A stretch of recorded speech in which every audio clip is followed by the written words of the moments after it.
A lot of people think resistance bands don't give you a great workout, but modern technology has made this rubber extremely resilient and you get a fantastic amount of resistance out of a small band like this.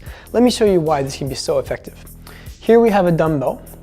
The thing about a dumbbell is it's pretty dumb. It only works with gravity. Gravity is trying to push this weight down, and my bicep, in the case of a curl, is trying to lift it up. Now, because of the way forces work here, this is pretty easy. My arm is in a straight line, there's nothing working.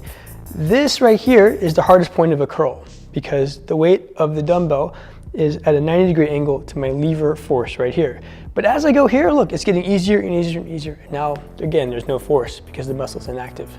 Contrast that with a resistance band. Here, we're not dealing with gravitational force, we're dealing with elastic force. So I'll stand on my band here and curl. Now, this is still hard right here. Even here, I'm getting good resistance. Harder, harder, harder, hardest, all right? So when I do a curl with my band, I'm getting clean, steady resistance through the entire rep. This is extremely effective for muscle toning especially. So if you want to get nice definition, resistance bands are great. All kinds of exercises work like this. For example, if I do a shoulder press, this is the same amount of weight through the entire rep. Contrast that with the resistance band shoulder press, in which it gets harder, harder, harder, more resistance, fantastic workout through the entire range of motion. This is why resistance bands are so effective. Resistance bands are also incredibly versatile, meaning you can access all kinds of muscle groups with this one piece of equipment.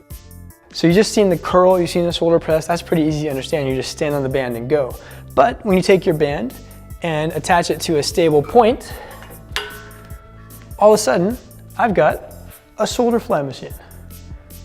Or turn around, and I have a chest fly machine.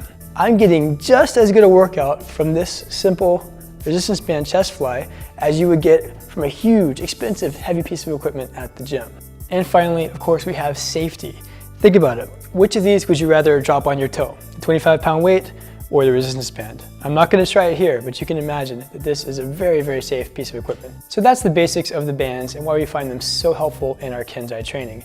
If you want to know more about how to use these bands for different muscle groups, watch our series of videos. We're calling it Band Camp.